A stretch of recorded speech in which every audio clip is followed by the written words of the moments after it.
Salut les Wargamers, c'est Emile de Fresh Web Show, votre chaîne de rapport de bataille tuto et live peinture. Aujourd'hui, je suis en compagnie de Mike. pour le codex review des sœurs de bataille version bêta présent dans le Chapter Approve 2018. C'est un codex qu'on attendait depuis pas mal de temps puisque Game Workshop avait sondé la communauté depuis le dernier Adepticon pour savoir sur quelle armée il devait travailler. C'est les sœurs de bataille qui est arrivé en tête des sondages et ils ont donc annoncé l'arrivée des sœurs de bataille dans un contexte complet fin 2019. Tout à fait. Ici, on va être capable d'attendre grâce à un codex bêta gratuitement mis à disposition au niveau du Chapter Approve. Qu'est-ce que t'en penses toi? C'est pas mal pour un codex bêta en fait. C'est beaucoup mieux que l'index. C'est pas aussi bien que ce qu'on pourrait attendre dans le vrai codex, mais pour attendre, c'est top. Et on voit ça tout de suite en profondeur avec la revue du codex. On se retrouve donc les Wargamers en compagnie de Mike. pour la découverte du codex bêta des sœurs de bataille, codex qui fait partie du Chapter Approve 2018. Et c'est une putain de bonne surprise d'avoir un document aussi qualitatif par rapport à ce qu'on pouvait imaginer. Petite parenthèse avant de rentrer dans le dur du bouquin, tu es venu avec tes sœurs de bataille, elles sont juste complètement magnifiques. Merci. Tu es un joueur Sista historique. Tout à fait. J'ai commencé avec le premier codex mieux, avec le chapter approve à l'époque déjà de la Sista. Et c'était mon armée de cœur parce qu'elle était différente des autres. Pareil que du SM, mais différent. Et c'est toujours le cas. C'est toujours ça qui est intéressant. Déjà, parce que tu représentes la branche ecclésiastique de l'Imperium, donc c'est assez classe. Ce sont les seules femmes en armes. En C'est armes. ça, dans le fluff. Il y en a, c'est un peu des cerveaux bras, on va pas en parler. C'est ça. En fait, juste pour vous faire rire, dans le fluff Sista, en fait, ils ont toujours dit qu'il y a eu plein de problèmes avec la guerre, tout ça, des personnes décapitées. Bon. Et ils ont dit l'Église, pour éviter les abus, n'a plus le droit d'avoir d'hommes en armes. C'est ça la règle dans le texte écrit dans l'Imperium. Du coup, ils ont fait OK, on va prendre des femmes. Je trouve ça top. Ils ont mis une quenelle au système. C'est ça. Comme on vient de le dire, c'est une excellente surprise que de découvrir un ouvrage, on va dire, si qualitatif au sein du Chapter Approve, puisque même si Game Workshop a l'habitude de créer la hype autour de certaines sorties, on est parfois déçu. Ici, les règles peuvent être plus ou moins mitigées. Le fait est que la richesse qu'ils apportent à ce codex va clairement nous permettre d'attendre une petite année pour avoir le bouquin complet. Qu'est-ce que tu en as pensé, toi, aussi bien au niveau vraiment de l'âme qui va transpirer du livre, au niveau de la charte graphique, des visuels, que des règles, des stratagèmes, des traits seigneurs de guerre et des reliques? Alors, je suis assez content parce que c'est exactement ce que j'espérais ou j'aimais avoir. Moi, je suis prêt à attendre avec ça parce que je me dis, ils vont pouvoir nous permettre de tester des trucs, d'ajuster des choses, de faire un codex qui sera bien mieux fait que s'il avait sorti, on va dire, à l'arrache dans un mois, quoi. Donc, plutôt une bonne nouvelle. Ils ont fait le pari de faire des changements. Donc ça, c'est un pari risqué, mais qu'ils ont tenté, je trouve ça bien. Et c'est bien de le faire avec le bêta plutôt que le codex, c'est-à-dire que ça marche pas. Donc là, ils pourront ajuster ce qui est bien, ce qui est pas bien, vraiment. Donc ça, c'est vraiment encore une fois top. Là, il y a vraiment du contenu, quoi. C'est vraiment des stratagèmes, des traits de seigneur, des reliques. Des mécanismes, un mécanisme notamment qui est spécifique à cette Tout armée. à fait. Le fait de justement d'avoir l'équivalent d'actes de foi, qui pour le coup sont des stratagèmes à côté des stratagèmes. C'est ça. C'est la marque de fabrique de la Sista depuis très longtemps. Enfin, depuis que je les joue, c'était le petit truc différent. Games essaie de toujours trouver le juste milieu avec parce que c'est compliqué. D'avoir des bonus en plus des autres bonus différents. Donc ils essaient de revenir à la source, de trouver un truc qui passera bien. Et donc vous verrez avec nous ce qu'on pense de ce nouveau système. Carrément, je te propose, comme pour l'ensemble des codex review, de s'attaquer aux règles qui vont être génériques avec guerrière de la foi. Et c'est déjà même intéressant de voir des mots au féminin. Alors que dans l'univers de Warhammer 40 000, on ne le voit pas beaucoup. C'est vrai. Donc là, ce sont des règles qui vont être génériques, sous-entendu qu'elles vont s'appliquer quel que soit le respect ou pas des ordres. On va le voir, c'est l'équivalent des traits de chapitre. Ici, au niveau de ces fameuses règles, ça va être le fait de choisir des ordres pour quasiment l'intégralité de ces unités, modulo quelques-unes qui viennent justement de la partie des prêtres ou de certains personnages Ou nommés. d'ordre mineur. Exactement, pour pouvoir justement gérer des bulles avec un même ordre. Ensuite, au niveau des aptitudes, tu en as parlé tout à l'heure, c'est vraiment ce qui va faire l'ADN de ce codex. Ce sont les actes de foi. Les sœurs de bataille peuvent faire appel à l'aide divine de l'empereur. Si votre armée contient au moins une figurine avec cette aptitude, vous commencez la bataille avec 3 points de foi, plus 1 point de foi par tranche de 10 figurines avec cette aptitude dans votre armée. Ils peuvent être dépensés pour accomplir les actes foi listés ci-dessous. Chaque acte foi ne peut être tenté qu'une seule fois par round de bataille. Attention, un round, c'est vraiment 2 tours de joueurs. Et vous devez dépenser 1 point de foi à chaque fois que vous le faites. Pour tenter un acte de foi, choisissez une unité de votre armée qui a l'aptitude acte de foi, ainsi que l'acte de foi que vous voulez tenter, puis effectuez un test de foi pour l'unité en jetant un D6. Si le résultat est inférieur, donc strictement inférieur à la valeur de dévotion de cet acte de foi, ou si le jet non modifié donne 1, le test est raté et rien ne se passe. Sinon, il est réussi et l'acte de foi prend effet. Pour ceux qui suivent un petit peu les sorts de bataille depuis un certain temps, ce qui est sympa avec ce codex, c'est qu'il y a énormément de reuse au niveau des mots, soit pour les sorts, soit pour les ordres, même des petites lignes de fluff et ainsi de suite, que pour les reliques et ainsi de suite. Et ça, c'est vraiment un gros plus. On commence donc avec le premier acte de foi qui est Main de l'Empereur, qui a une valeur de dévotion de 4. Donc pour rappel, si vous voulez le tenter d'avoir cet acte de foi, il faut lancer un dé et faire strictement supérieur à 3. C'est ça, faire 4 ou plus. Utilisez cet acte de foi au début de votre phase de mouvement. S'il réussit, ajoutez 3 pouces à la caractéristique de mouvement de l'unité choisie jusqu'à la fin de la phase. Alors c'est pas mal, hein, mais c'est que 3 pas. En fait, on aurait mis un peu plus que 3 pas. Alors c'est vrai que l'index, il était un petit peu trop fort. On doublait, enfin en sa phase de mouvement en fait. Fort et surtout frustrant.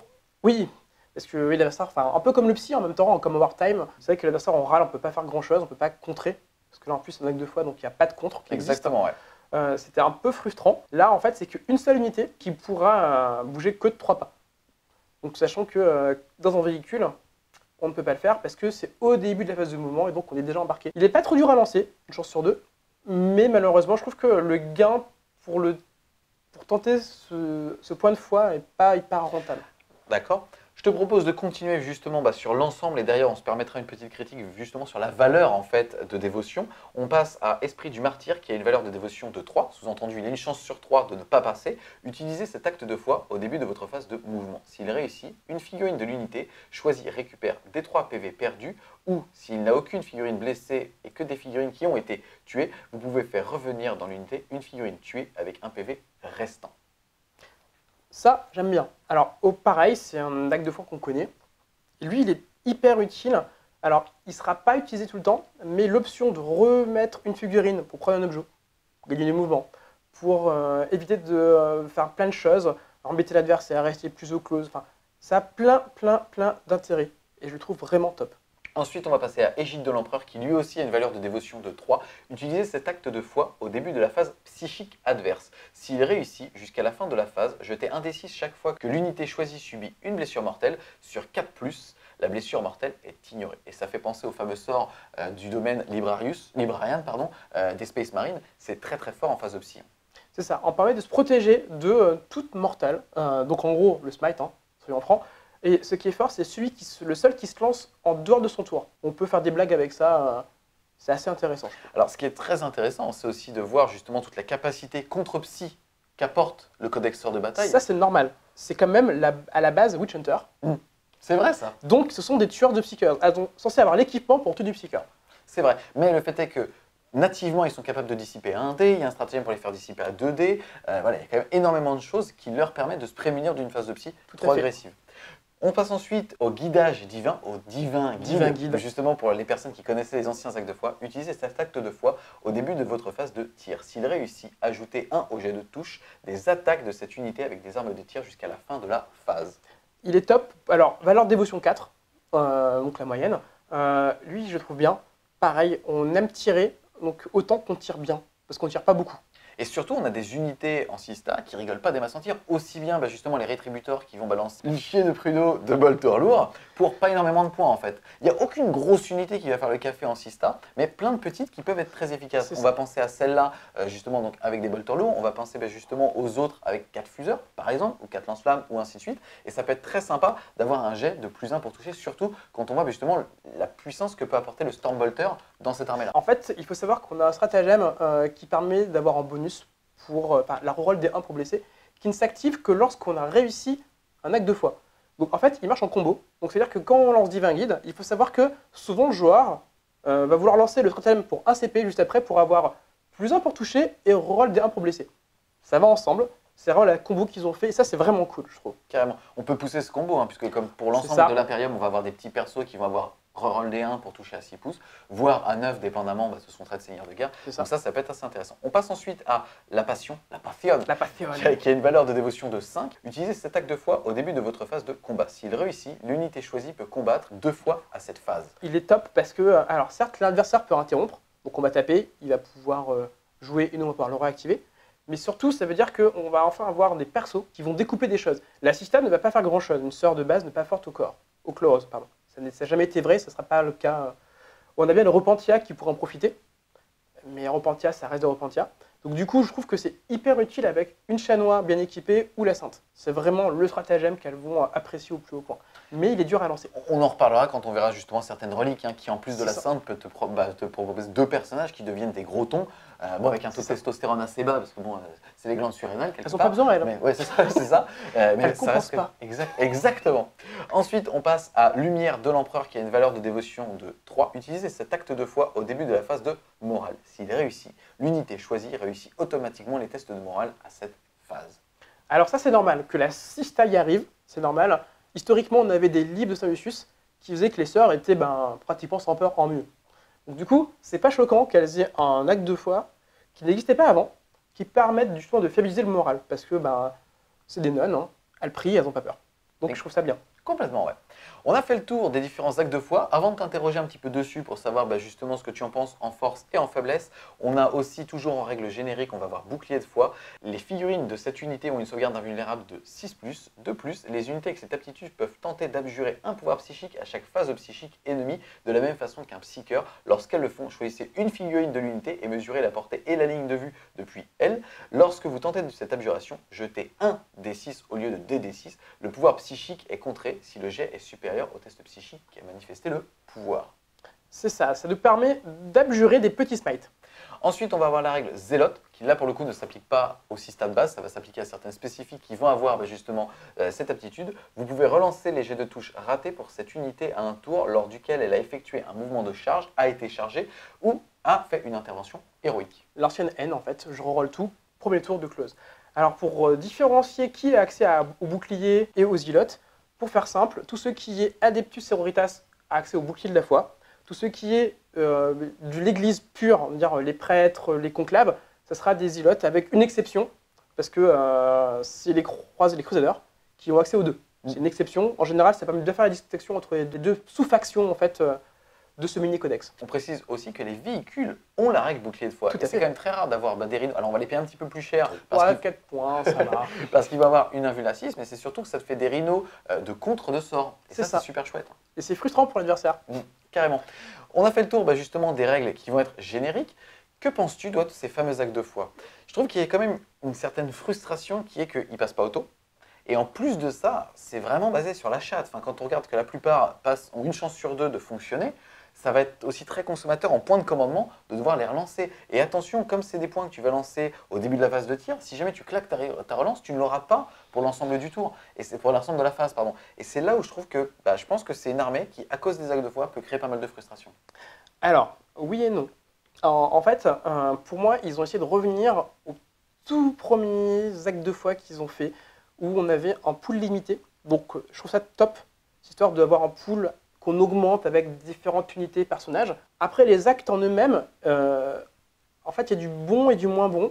Et je les trouve, comme tu disais, durs à lancer en général, pour avoir un effet que, par exemple, la GI aura gratuitement à tous les tours facilement. En début de phase de En tir. début de phase de tir, voilà. Donc comparé à aux autres GI, on est un peu déçu.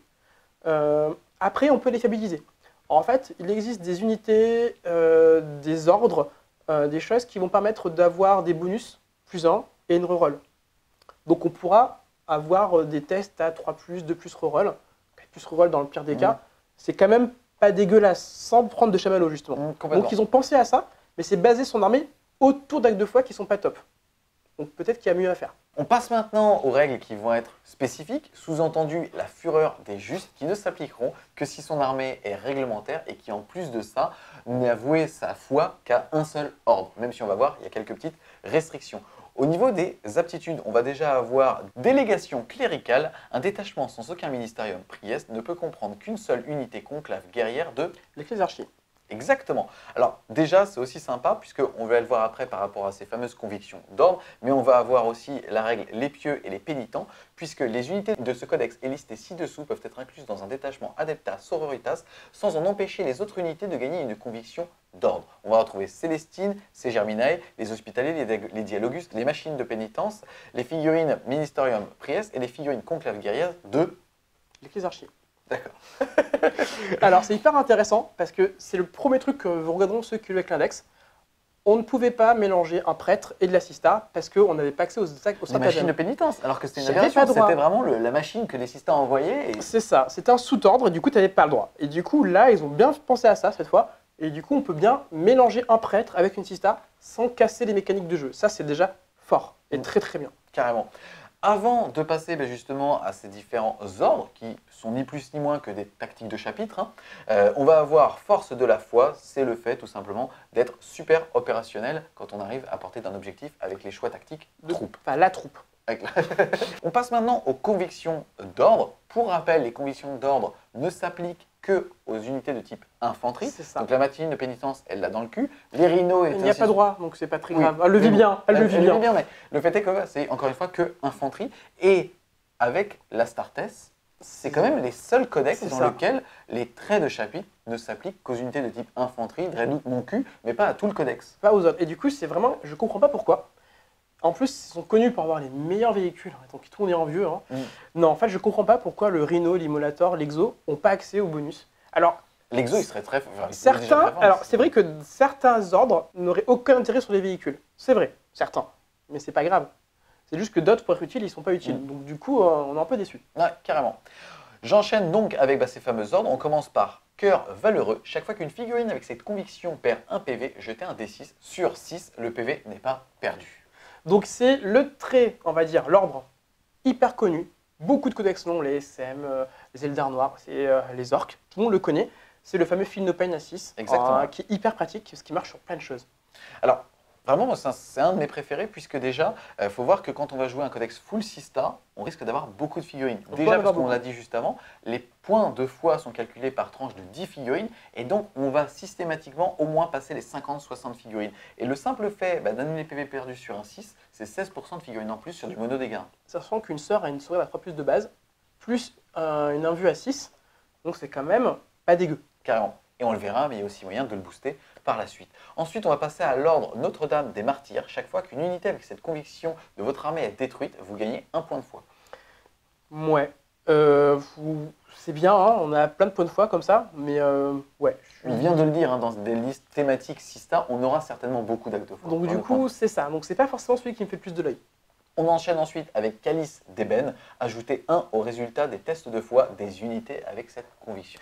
Là, c'est déjà intéressant. Comme on disait, les persos n'ont pas de bonus. Et là, ils vont enfin pouvoir avoir un bonus. Et du coup, même si on ne veut pas baser son armée sur les actes de foi, ça permet de fiabiliser par exemple le double frappe sur un perso plus facilement. Ensuite, on va avoir Suaire d'Argent. Chaque fois qu'une unité ennemie est détruite par une unité avec cette conviction, jetez un D6 sur 4+, vous gagnez un point de foi. C'est un peu comme pour Notre-Dame des Martyrs. On n'a pas forcément besoin J'ai d'avoir l'impression d'être à Lourdes. plein d'actes de foi en plus. Donc du coup, bof.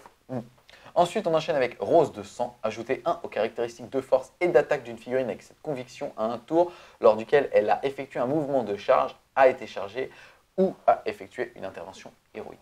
Et en fait, au début, je le trouve pas si mal, même si, alors soyons francs, la sœur n'est pas une armée de close. Enfin, les sœurs de bataille sont Dis pas... ça aux catachans. Il y a moyen de faire des mauvaises surprises avec ce genre de choses. Alors, la sœur n'est pas reconnue pour être une armée de close. Après, moi, je vois ça sur une Shadowless avec la bonne épée qui charge et qui trouve avec force 6, dégâts 3, plein d'attaques. Donc ça peut être intéressant. Ça peut faire la surprise. Ouais, carrément, ouais. On enchaîne ensuite avec Rose Sacrée. Une unité avec cette conviction ne peut jamais perdre plus d'une seule figurine suite à l'échec à un test de morale. De plus, lorsqu'une figurine avec cette conviction tire en état d'alerte, un 5 ou un 6 est requis pour réussir une touche, sans tenir en compte de la capacité de tir du tireur ni quelconque modificateur. C'est un taux. C'est un taux, c'est ça. Qui fuit pas. Ils peuvent pas aider aussi en contre la charge avec les petits copains ainsi. C'est ça. En fait, c'est bien, mais vu qu'on n'a pas le bonus taux, en fait, il faut aussi voir que les sœurs sont souvent des petites unités. Allez, 10, 15 grands max. Donc on aura des tirs, pas tant que ça. C'est pas mal quand même, soyons francs. Mais je pense que d'autres traits sont mieux. Pas 3, donc le Feel No Pain, ou le plus ample aux actes de foi, ou même, moi, je trouve le plus en force en attaque. Ouais. Ça va pouvoir défrustrer des joueurs de pouvoir charger. Alors, mon top 3 à moi, donc en premier, le cœur valeureux, parce que déjà, c'est l'ordre que j'ai sur mes Sista, sans le savoir. Donc, j'adore cet ordre. Après, ça sera le plus en test pour les actes de foi, pour stabiliser les actes de foi. Et après, moi, la Rose de Sang, parce que en tant que joueur Sista, j'aime me dire que je pourrais pour une fois aller au close. Je vois des combos avec, par exemple, des Repentia, avec la Shanoes, qui pourront faire des blagues pas très drôles. Ouais, complètement. Ouais. Au niveau des Repentia, tu peux nous dire un petit peu plus justement sur ce à quoi il faut s'attendre sur ce genre d'unité si on les optimise au corps à corps? Alors, la Repentia de base, hein, c'est juste une. On verra tout à l'heure, hein, mais c'est juste une faible femme avec force 6 et 2 attaques, endurance 3, voilà. Elle peut être boostée par un perso à côté qui fait qu'elle reroll les charges, qu'elle reroll l'advance et qu'elle reroll pour L'équivalent toucher. d'un prêtre, il y a 2 profils qui le permettent. C'est ça. Reroll surtout pour toucher au close. Et après, avec un prêtre à côté, elles vont monter à 3 attaques. Et avec ce trait d'ordre, eh ben, elles vont monter à force 7 et 4 attaques par figurine. Et on rappelle qu'il existe un acte de foi pour les faire taper 2 fois. C'est là où on va C'est ça. commencer un petit peu justement, grâce à sa foi et à l'empereur, pouvoir aligner les planètes pile poil dans le fion de l'adversaire. Et essayer de faire mal à un Nika. Non, ça marchera pas. Mais elle peut essayer. On continue avec les traits de seigneur de guerre. Le premier est orateur galvanisant. Vous pouvez relancer les tests de morale ratés pour les unités ordre amis à 6 pouces ou moins de ce seigneur de guerre. De plus, les unités ordre amis peuvent utiliser les caractéristiques de commandement de ce seigneur de guerre au lieu de l'alerte tant qu'elles sont à 6 pouces ou moins de lui. Ouais. Ouais, en fait, je sais pas pourquoi ils sont tellement autour du test de co et de l'assista. Pareil, hein, je te réapprouve. Enfin, c'est bien, mais. Oui, puisque dans la vallée de l'ombre, je n'ai pas peur puisque tu marches à mes côtés. C'est ça, ouais, j'ai Je empereur, donc je m'en fous. Carrément. Donc, enfin, On enchaîne avec Rage du Juste. Et pour la petite particularité quand même, il faut savoir que si votre seigneur de guerre est un prêtre, ça sera automatiquement son trait de seigneur de guerre. Uria compris, je précise. Uria étant une personne nommée, il sera forcément celui-là aussi. Complètement. Donc, Rage du Juste, vous pouvez relancer les jets de charge ratés pour ce seigneur de guerre. De plus, si ce seigneur de guerre a effectué un mouvement de charge, a été chargé ou a effectué une intervention héroïque, vous pouvez relancer les jets de blessures ratés jusqu'à la fin de la phase de combat. Sous-entendu, on pourra le faire taper 2 fois et on pourra reroll en continu. C'est bien, c'est sympa, mais en fait, c'est toujours pareil. La Sista n'est pas une armée de close ultime. Il vaut mieux, je trouve, des choses qui buffent les autres. On enchaîne donc avec Bourreau des hérétiques, soustrayez 1 à la caractéristique de commandement des unités ennemies tant qu'elles sont à 6 pouces ou moins de ce seigneur de guerre. Alors aussi, il y a pas mal de petits trucs pour enlever du commandement à l'adversaire. C'est toujours pareil, actuellement dans la version qu'on joue de 40K, c'est malus de commandement, je trouve, ont un impact très limité. Donc c'est pas forcément un choix judicieux. Sauf en fin de game, quand on n'a plus de chamallow pour justement annuler ça. Est-ce qu'un mort fera la diff quand on est face à de l'assista? Pas sûr. On enchaîne ensuite avec Fanal de la foi, qui est aussi le trait de seigneur de guerre imposé si on prend la Sainte Célestine. Au début de votre tour, jetez un D6 si ce seigneur de guerre est sur le champ de bataille. Sur 4+, vous gagnez 1 point de foi. C'est ça. En fait, vu que Célestine, vous le verrez, va perdre son acte de foi auto à tous les tours, ils se sont dit on va compenser avec ce trait-là. C'est intéressant, parce que ça permet d'avoir des actes de foi en réserve. C'est pas mal, hein, mais pareil, je pense qu'il y a mieux. Et ben on va le voir, hein, puisque le top 1, il arrive avec croyance indomptable. Je vais même lire le fluff, tiens.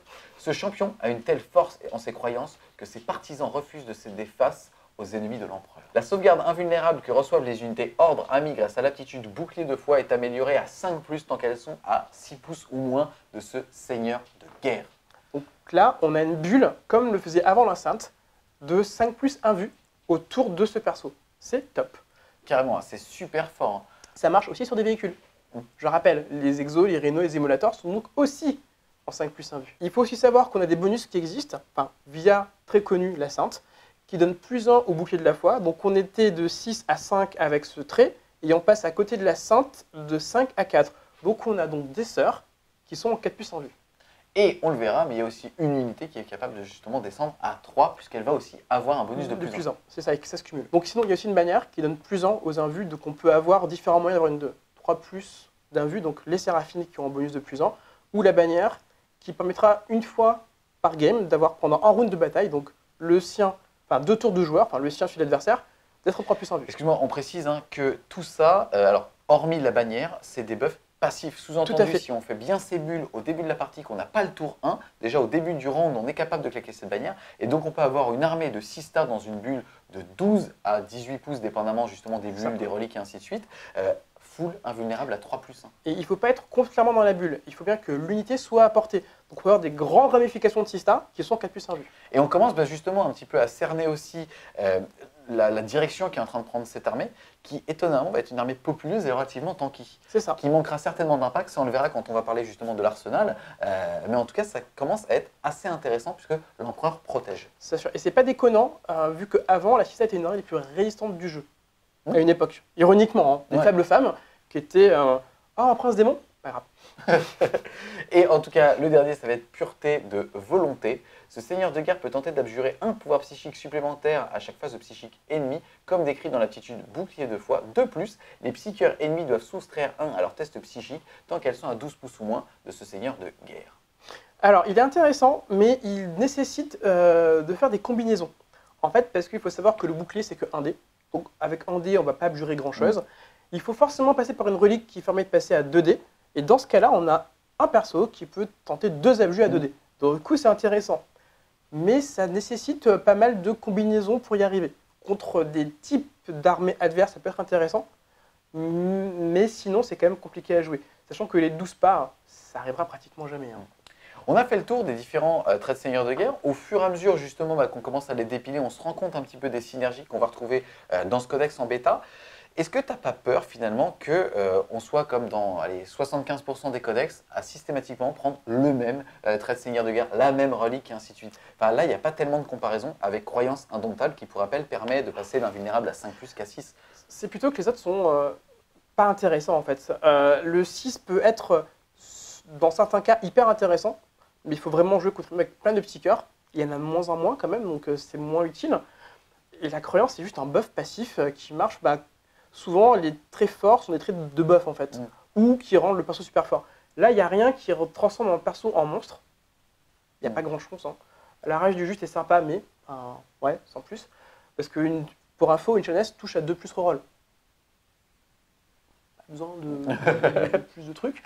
Donc, c'est un peu décevant. Il y en a qu'un qui est bien, en fait. On n'a pas le choix. C'est même si on voulait en prendre un autre, il y en a vraiment un qui est top, un qui est en dessous. Le fanal de la foi qui est après derrière, et après, on a la masse des 3 autres qui surnagent. On enchaîne ensuite avec les reliques de l'Ecclésiarchie. On commence tout de suite avec la lame de remontrance, figurine avec épée énergétique seulement. Elle va être force +2, PA -3 et dégâts flat 3. Alors, c'est pas mal. C'est fort. C'est pas mal du tout. C'est la relique qu'on avait déjà dans le chapter approve. Elle est top. Elle permet de booster une épée énergétique. Attention, toujours pareil, les reliques ne sont pas accessibles au Jarminae, donc on ne peut pas équiper les Jarminae avec, ni à la Sainte, parce qu'elle a déjà une relique. C'est l'épée typique de la Shannoness. Carrément. Ensuite, on enchaîne avec Livre de Saint Lucius. Il faut savoir, pareil, que si jamais vous choisissez d'appliquer une relique sur un prêtre, c'est la seule relique auquel il va justement être éligible. C'est ça. Le livre de Saint Lucius permet d'augmenter de 3 pouces la portée des aptitudes d'aura du porteur. Il n'y a pas longtemps, on parlait de trait de seigneur de guerre qui était assez pété.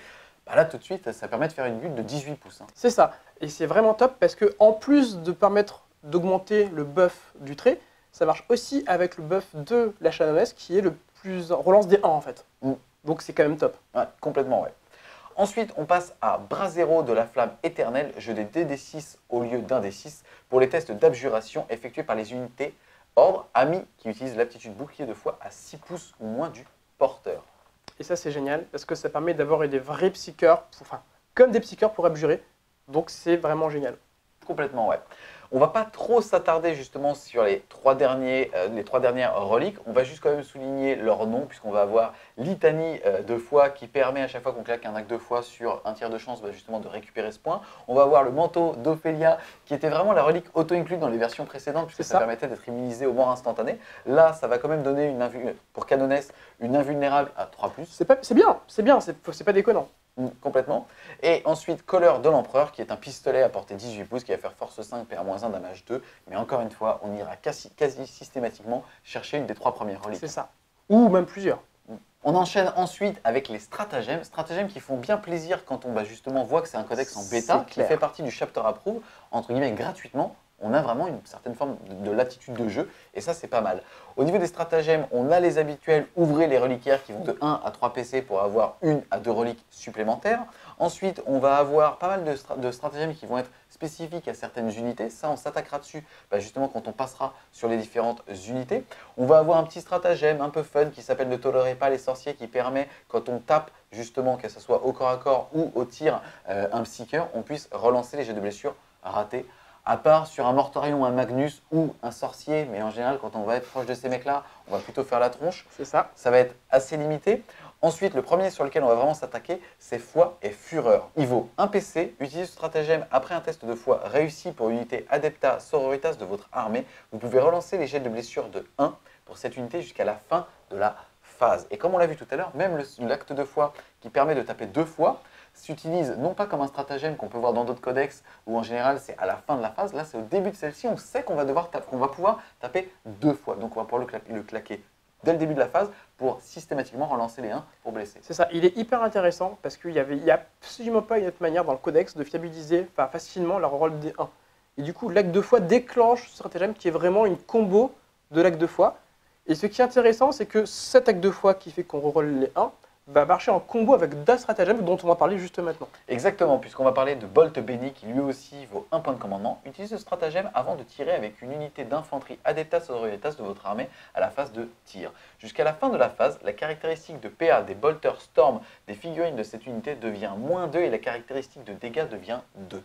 C'est top, sachant qu'il y a une unité qui peut avoir jusqu'à 5 Storm Bolters. C'est les 2 minions. Les 2 minions. 5 figues, 5 Storm Bolters, normal. Et du coup, ils ont des gros bras. Du coup, on se rend compte de la puissance quand on cumule le +1, la relance des 1 pour blesser, le +1 pour toucher, et maintenant on a des armes qui font PA-2, dégâts 2. C'est top. Et donc en fait, comme on vient de le voir, donc Bolt Béni qui permet là d'avoir la PA, et derrière Foi et Fureur va aussi nous permettre, je reprends Foi et Fureur, de pouvoir, comme tu l'as dit, fiabiliser aussi bien des tirs de fuseur, où finalement on va pouvoir tirer sur du 2+, relance des 1 si on a apporté du bon personnage, et blesser sur du 2+. C'est ça si on a l'endurance 4 ou moins. Ouais. Et même contre le reste, il faut savoir qu'il y a une manière, le stratagème qui a été diffusé par Games déjà avant, Sainte Trinité, qui permet donc, quand on a un bolter, un fuseur et un lance-flamme, à portée de tir sur l'unité, d'avoir en +1 pour blesser. Donc on a +1 pour toucher, reroll des 1 pour blesser, +1 pour blesser. Yes. C'est quand même top. Sainte Trinité qui, comme tu l'as dit, vaut 1 PC, qui peut sembler un petit peu complexe à mettre en place, puisque ça voudrait dire qu'il faut qu'on soit à portée de lance-flamme, de fuseur et de bolter. Donc à 8 pas. Oui, mais surtout, en fait, finalement, avec une seule unité, on peut très facilement y arriver. C'est ça. En fait, les 2 minions, unité que j'adore, on peut se permettre d'avoir 4 fuseurs et une sœur supérieure avec un combi lance-flamme, qui va donc tirer avec son lance-flamme et son bolter. Ça répond à tous les critères, 3 armes différentes, et on déclenche des fuseurs qui touchent à +1 pour blesser. Et des lance-flammes aussi. Et le lance-flamme. Et le bolter, oui, mais c'est surtout le fuseur. Ouais. Contre un Nika, par exemple, qui a 3+, un 3+, 2+, ou tous les châssis endurance 7 du jeu, même un Mortarion, il va faire la gueule. Hein. Et donc la grande combo, c'est qu'on touche donc à 2+, reroll des 1, un Nika, qu'on va blesser en 3+, reroll des 1.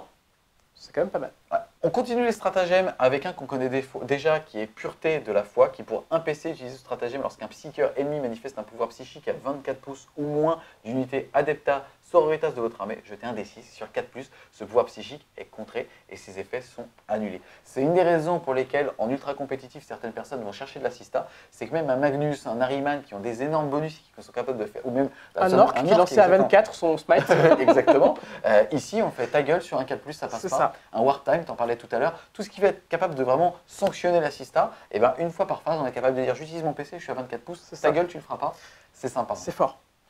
Pour un PC, c'est fort. Carrément. Petite parenthèse, malheureusement sans Firemite, puisque le stratagème suivant qui va être faisceau de la volonté de l'empereur, qui a des stratagèmes majeurs du codex, on a eu quelques interférences de son, et comme pour le coup c'est vraiment ce qui va faire la clé de voûte et qui va créer des synergies au niveau de ce codex, on va s'arrêter un petit peu dessus, puisque pour 3 PC, utilisez ce stratagème après un test de foi réussi par un personnage Adeptas Sororitas de votre armée. L'acte de foi utilisé pour ce personnage affecte toutes les unités Adeptas Sororitas amis à 6 pouces ou moins du personnage. Cela ne coûte aucun point de foi supplémentaire et aucun test de foi supplémentaire n'est requis. Et donc ce stratagème inscrit le codex Sœur de Bataille vraiment dans un codex fait de synergie autour des personnages, puisque là encore une fois on va être capable de donner la bulle à l'ensemble des figurines qui sont déjà éligibles aux actes de foi. Ça sera donc potentiellement pour 3 PC une bulle entière de 12 à 19 pouces qui va permettre justement de synergiser l'ensemble de l'armée. Et dernier stratagème, c'est un PC rite sacré. Utilisez ce stratagème au début de votre phase de mouvement. Gagnez 1 point de foi. C'est ça, du refil. C'est pratique qu'il ait fait, c'est hyper malin. Ça permet de compenser un manque à un moment critique d'acte de foi. Donc ça, c'est top aussi. On a fait le tour des stratagèmes, des traits de seigneur de guerre, des reliques et aussi justement des règles spécifiques et génériques. Il nous reste à voir la liste d'équipements de l'Adepta Sororitas, sous-entendu son arsenal, et là, pas d'évolution depuis l'index. Qu'est-ce que tu peux nous dire sur ça? C'est fluff, certes, mais est-ce que ça suffit? Alors, c'est fluff, oui et non, parce qu'il y a un trouvé Charlie dedans. C'est le pistolet à plasma, qui répond pas vraiment aux critères de la Sista. Ils ont accès, elles y ont accès, pardon, mais bon. Pistolet inferno systématique, mec. Voilà, ça c'est normal par contre. Ça c'est top. Donc non, il n'a pas changé. Le c'est toujours pareil, hein. Du bolter, du lance-flamme, du fuseur. Toujours le bolter Connemnor qui est rigolo. Je l'ai utilisé une fois contre un psyker, et c'est rigolo de l'avoir. Donc pas de grande nouveauté. Mais si encore eu plasma, avant on avait accès, je crois, qu'avec le prêtre. De nouveau on y a accès avec de la Sista, mais c'est pas transformant plus que ça, donc pas de changement. Ok, on enchaîne ensuite avec les datasheets et on commence ni plus ni moins que par une sainte. Que par Célestine maintenant, elle est plus sainte, elle s'appelle Célestine. Oh la con. Oui. Ah ça c'est nul. C'est quand même un personnage unique, on parle néanmoins de Sainte Célestine. Elle a un profil qui est très séduisant hein, puisqu'elle coûte 160 points. Yes, donc elle a un petit peu baissé depuis l'index, même si elle est beaucoup moins pétée. Elle va avoir un mouvement de 12, elle touche à 2+, au corps à corps, au tir, force de 3, endurance 3, 6 points de vie, 6 attaques, commandement 9, sauvegarde à 2+. Elle a une invulnérable à 4 et elle est surtout équipée de la lame ardente qui fait un lance-flamme lourd au tir et au corps à corps qui va faire force plus 4. Elle passe donc à force 7, PA-3, damage 2. On rappelle qu'elle a 6 attaques, hein, elle rigole 0. En aptitude, elle va avoir acte de foi et bouclier de foi. Sous-entendu, elle peut dissiper avec un dé. Et en plus de ça, elle est éligible aux actes de foi et donc pourra taper 2 fois avec ses 6 putains d'attaques. Normal. Yes. Au niveau des autres aptitudes, elle va avoir l'âme guérisseuse au début de votre phase de mouvement. Vous pouvez choisir une unité Germinae supérieure amie à 3 pouces ou moins de Célestine qui a subi une ou plusieurs blessures ou pertes. En ce cas, une seule figurine de cette unité récupère tous ses PV perdus. Si l'unité ne contient aucune figurine blessée, une seule Germinae tuée est ramenée à la vie. Petite restriction, cette unité doit être mise à plus de 1 pouce de toute figurine ennemie. On avait pas mal de débats qui étaient justement du temps de l'index, puisque c'était une seule et même unité. Si la sainte était engagée, est-ce qu'on avait le droit, par exemple, de mettre une Germinae dans le même corps à corps? Ici, en tout cas, c'est clarifié, ça sera automatiquement considéré comme un désengagement. C'est ça. C'est exactement l'acte de foi qui permet de rajouter des figurines. Du coup, ils se cumulent. Donc, les Germinae sont une unité à part. S'il y en a une qui a 1 PV, on peut maintenant ramener, soigner celle qui est endommagée et ramener l'autre à 1 PV. Carrément. En termes de ramener l'autre, on va parler de intervention miraculeuse. La première fois que Célestine est réduite à 0 point de vie, jetez un D6 sur 2+, placez-la de nouveau à la fin de la phase, aussi près que possible de sa position précédente et à plus de 1 pouce de toute figurine ennemie avec tous ses PV perdus restitués. Alors, c'est là qu'il y a une grande différence par rapport à avant, d'où la perte de points, je pense. C'est que maintenant, elle ne se remet pas où elle veut sur la table. Chose qui était totalement abusée. À 9 pouces de l'ennemi. Ouais. Là, elle se remet par contre à 1 pas de l'adversaire. Mais c'est forcément plus proche de sa position initiale. Encore une fois, c'est moins bien, mais ça reste très fort puisque c'est à la fin de la phase. C'est ça. Donc malheureusement, si elle s'est fait niquer en phase de psy, elle se fera niquer en phase de tir et en phase de corps à corps. Mais à côté de ça, si elle se fait niquer en phase de corps à corps... Donc corps à corps un peu sur niquer, sinon c'est pas possible. Pourquoi sniper? Non, c'est une fille, je suis d'accord. Ah, Et dernière aptitude, ça va être Saint Bienfait. La sauvegarde invulnérable conférée aux unités Adepta Sororitas amies par l'aptitude bouclier de foi est améliorée de 1 tant qu'elles sont à 6 pouces ou moins de Célestine. Elle est améliorée de 2 à la place s'il s'agit des Germinae jusqu'à un maximum de 3+. De plus, les unités Adepta Ministerium et Astra Militarium amies ont une sauvegarde invulnérable de 6+, tant qu'elles sont à 6 pouces ou moins de Célestine. Alors, ça permet donc de faire la combo dont on a parlé, d'avoir des sœurs en 4+1 vue. Il faut savoir qu'avant, les Germinae avaient une 4+1 vue. Du coup, elles l'ont toujours quand elles sont à côté de la Sainte, chose qui est top, parce qu'on n'a pas de perte sur les Germinae. Et ça donne aussi des bonus aux unités de Astra Militarium, Donc c'est intéressant d'avoir des GI en invu à 6, mais surtout aux unités conclaves qui n'ont pas d'invu. Exemple, les arcoflagellants. Oui, complètement. Bah, c'est 16% de tanking en plus sur ces petits C'est mecs ça. avec une sauvegarde à 7. Donc c'est cool. Moi j'aime bien, j'aime bien. Et pour clôturer sur la Sainte, on rappelle qu'elle n'est pas éligible aux règles des ordres, et ça, vous ne pourrez pas dire que vous ne le saviez pas.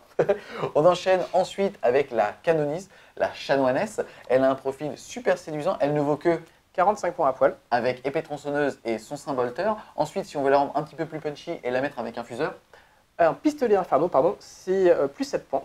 yes, et surtout avec une lame énergétique pour aller chercher la relique, Ça fera un total de 56 points. yes. Et si on veut que la relique, Laquelle? Mais il faut payer quand même l'épée énergétique, donc du coup ça fera 49. d'accord. Donc pour 49 points, on a potentiellement un gros ton, en tout cas qui en contre-charge peut laver, on va dire, parce qu'il aura impacté votre cordon. Au niveau de son profil, elle va bouger de 6, elle touche à 2+, au corps à corps, au tir. On rappelle que les unités ordre à 6 pouces vont pouvoir relancer les 1, donc ça la concerne, C'est ça. parce qu'elle a portée d'elle-même.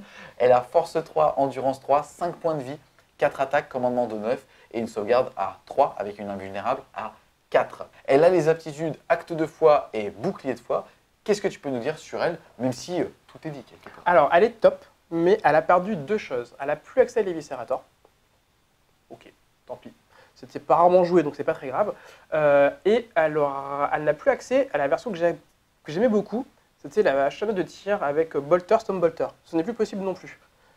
Donc on va devoir l'équiper avec plus de pistolets Bolter et close. On enchaîne ensuite avec la première figurine de l'Adeptus Mysterium qui est Uria Jacobus qui coûte 50 points. Le dernier survivant de tous nos personnages nommés des prêtres. Il en reste plus qu'un. C'est vrai ça. Plus rien. Au niveau de son profil, il est encore une fois assez séduisant. En fait, c'est ça qui est bien avec les Sistas, c'est qu'on va avoir pas mal de petits personnages indépendants qui ne vont pas coûter très cher. C'est ça. Il bouge de 6, il touche à 3+, au corps à corps, au tir, force 3, endurance 3, 5 points de vie, 4 attaques, commandement de 8 et une sauvegarde à 6. Il est équipé d'un pistolet bolter, du rédempteur qui est assaut 2 à portée 18 qui fait force 4, PA-1, damage 1. Si la cible est à mi-portée, on pourra ajouter 1 à la caractéristique de force et donc passer à force 5 d'une épée tronçonneuse et de petites grenades. Mais si on l'aime, c'est grâce à ses aptitudes. Il va avoir bouclier de foi, zélote, c'est la première figurine qu'on découvre qui a zélote. Pour l'aptitude parole de l'empereur, jetez un D6 à chaque fois qu'une figurine Adeptus Ministerium fuit alors que son unité est à 6 pouces ou moins d'une figurine amie avec cette aptitude. Sur 4+, cette figurine ne fuit pas. T'en parlais tout à l'heure, on commence à avoir pas mal de mécanismes qui nous empêchent de fuir au moral en Sistar. C'est ça, la Sista a toujours été forte au moral depuis très longtemps. Donc ils ont essayé de reproduire ces archétypes de jeu qui font qu'elle fuit, mais pas beaucoup, parce qu'elle est pieuse en fait, ce qui est fluff en même temps. Et c'est pas que, puisqu'il va aussi avoir la bannière de sainteté ajoutée à la caractéristique de commandement des unités Adeptus Ministerium, encore une fois les Sistas l'ont tous, et Astra Militarium à 6 pouces ou moins d'Urius. Ensuite, il va avoir une invulnérable à 4 et comme tous les prêtres, il va avoir hymne de guerre ajouté à la caractéristique d'attaque des unités d'infanterie Adeptus Ministerium et Astra Militarium à 6 pouces ou moins d'un Ministerium Priest ami. Et enfin, il a quand même le mot-clé missionnaire et on rappelle qu'il a l'aptitude mission en solitaire qui fait qu'on ne peut avoir qu'un seul missionnaire dans chaque détachement. Alors cette dernière règle, je l'aime beaucoup, moi, un peu comme on l'avait pour les commandeurs taux. Et c'est très fluff parce que ça paraissait bizarre d'avoir 19 missionnaires dans une liste. C'était débile.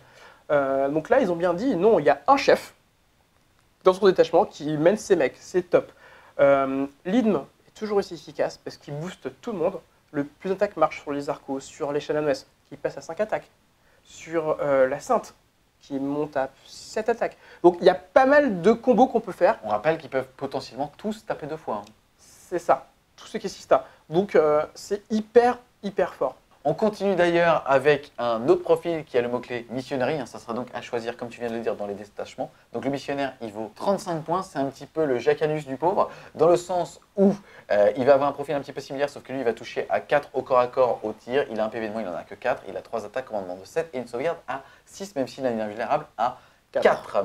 Il va avoir, tout comme Jacanus, parole de l'empereur, hymne de guerre et mission en solitaire, mais il vaut pour le coup 15 points de moins. C'est ça, il est très intéressant parce que les 15 points de plus d'Uria ne sont pas forcément justifiés.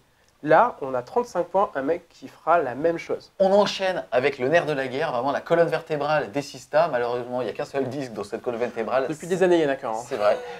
Justement, c'est les Battle Sister Squad. Pour rappel, une sœur vaut 9 points en corset. Ici, elle a un profil de Sista de base, sous-entendu, elle bouge de 6, elle touche à 4+ au corps à corps, à 3+ au tir, force 3, endurance 3, 1 point de vie, une attaque. Commandement de 7, de 8 sur la sœur supérieure qui est gratuite et une sauvegarde d'armure énergétique à 3+. C'est un profil qui est relativement séduisant pour 9 points d'avoir une sauvegarde à 3+, ça veut aussi dire à 2+ dans une rune, même si on n'a qu'une endurance de 3. Au niveau de leur configuration, elles sont jouables de 5 à 15 et même dans leur effectif minimum, on va être capable de les customiser puisque une sœur de bataille va pouvoir choisir une arme spéciale et une deuxième va pouvoir choisir soit une arme spéciale, soit une arme lourde. C'est ça. Sans compter derrière que l'assistant supérieur va elle aussi pouvoir choisir une arme de tir ou une arme de mêlée ou alors gratuitement, si elle ne choisit rien, prendre une épée tronçonneuse pour gagner une attaque en plus. Ça veut quand même dire que dans une escouade de 5, on va être capable de se retrouver avec 3 Stormbolters ou alors 2 fuseurs et un combi fuseur par exemple sur la sœur supérieure. La sœur C'est ça. C'est tout à fait intéressant, sachant que tu n'en as pas encore parlé. La sœur supérieure a plein d'options. Elle peut remplacer, prendre un pistolet inferno, tout ça. Mais surtout, ce qui est intéressant dans les squads, c'est qu'on peut rajouter maintenant, ce qui est nouveau. De nouveau, il n'y en avait pas ça dans l'index, c'était un personnage tout seul. Là, ils l'ont remis comme à l'origine dans les escouades. C'est la sœur que tout le monde connaît avec les ossuaires. Le Simulacrum Imperialis qui permet d'ajouter 1 au résultat de test de foi d'une unité tant qu'elle inclut une figurine avec un Simulacrum Imperialis qui vaut 10 points. C'est ça. Qu'est-ce que tu peux nous dire sur la configuration des unités? Qu'est-ce que tu vois toi? Est-ce que c'est un effectif minimum pour pas cher? Est-ce que c'est 2 escouades avec blindés d'armes pour mettre les 2 dans un rhino par exemple? Qu'est-ce que tu vois toi? Ça dépend comment vous voulez jouer. Moi j'aime bien 5 figurines à poil sans rien, parce que ça coûte pas cher. 45 points? 45 points c'est donné. Hein. Ou alors la même avec 3 Stormbolters, parce que j'aime beaucoup le Stormbolter. Ou alors on peut mettre avec des fuseurs ou des lance-flammes, mais je suis moins fan d'un des rhinos. Parce que faut payer les squads, plus le rhino, enfin ça coûte cher, mais on peut faire une armée si ça mécanisé. Hein. Alors c'est assez intéressant, si on prend la configuration qui lui permet d'utiliser le stratagème des Stormbolters, et je pense qu'il est rentable pour un point de commandement pour faire justement 3 tirs avec les Stormbolters, on voit que là on peut utiliser des sœurs de bataille à 15. Qu'est-ce que tu penses de cette configuration-là? En fait, alors bien buffé, on peut avoir donc 15 sœurs, 1 vue à 4, Finopane à 6. Le seul problème, c'est que elle sera à pied, elle sera plutôt lente. Donc on va lui mettre quoi? Une arme lourde pour essayer de tirer un peu, être statique, prendre des fonds de cours. C'est jouable, hein. On pourra avoir un pack de 15 sœurs avec multifuseur, fuseur ou Stormbolter qui reste lent. C'est surtout pour garder un objet chez soi, pas tellement pour agresser, c'est plutôt un jeu défensif. Parce que la sœur ne fait pas de dégâts intrinsèquement.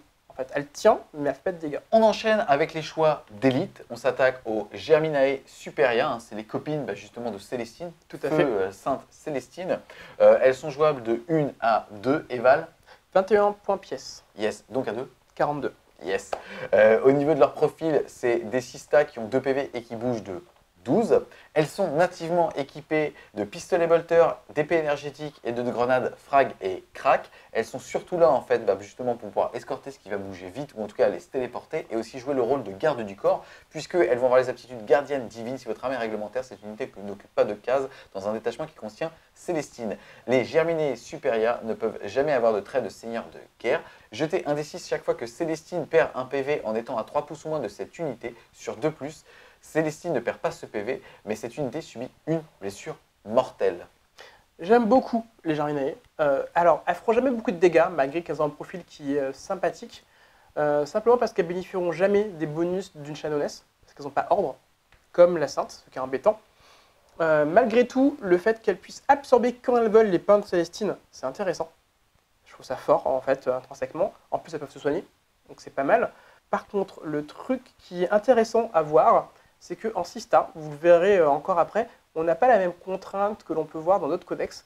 Quand on a la Sainte et les Germinae dans le même détachement, en fait, les Germinae ne comptent pas, comme tu l'as dit. Par contre, rien ne t'empêche d'apprendre dans 2 détachements les Germinae dans un et la Sainte dans l'autre, et dans ce cas, les Germinae vont prendre un slot. Ce qui permet de débloquer, par exemple, un détachement spécial avec 3 élites, ou alors une brigade.